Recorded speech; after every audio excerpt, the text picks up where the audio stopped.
Двајцата повозрастни мажи меѓусебно се напаѓаат по првата председателска дебата. Голем впечаток е дека 81 годишниот американски председател Џо Бајден сгреши и на моменти беше тешко да се разбере или следи што зборува. Во еден момент Бајден рече, цитирам: "Ќе продолжам додека не ја добиеме целосната забрана за целосната иницијатива во однос на тоа што ќе го правиме со повеќе гранична патрола и повеќе службеници за азил." На ова Трамп одговори, цитирам: "Навистина не знам што рече на крајот од таа реченица, а мислам дека и самиот тој не знае што каже."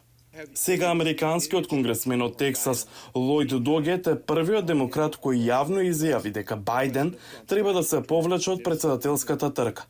Аналитичарите велат дека тоа ја менува динамиката.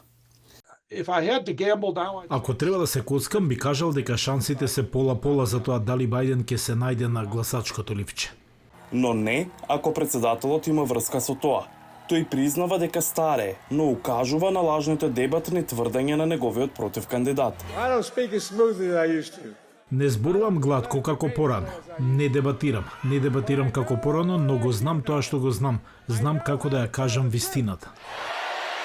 Сепак анкетата на CNN покажува дека 3 од 4 гласачи велат дека демократите имаат поголеми шанси да го добијат председателството без Бајден како партиски кандидат. Историски гледано, загубата на првата дебата не мора да значи и загуба на председателството.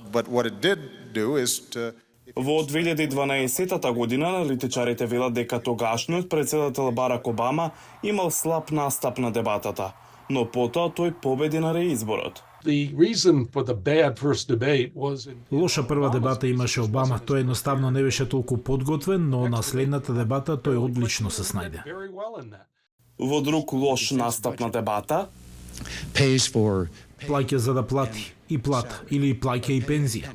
председателот Роналд Реган изгледаше збунет на 73 годишна возраст.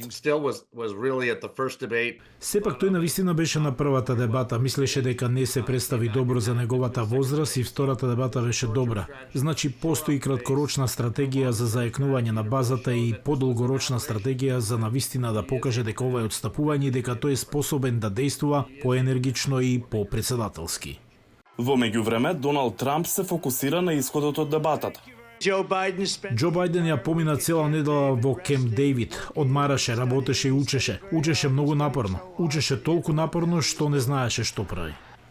За прашањето дали американскиот председател Бајден ќе се повлече од кандидатурата, аналитичарите велат дека тоа зависи од поддршката за него во Демократската партија и дали има повеќе јавни повици за повлекување.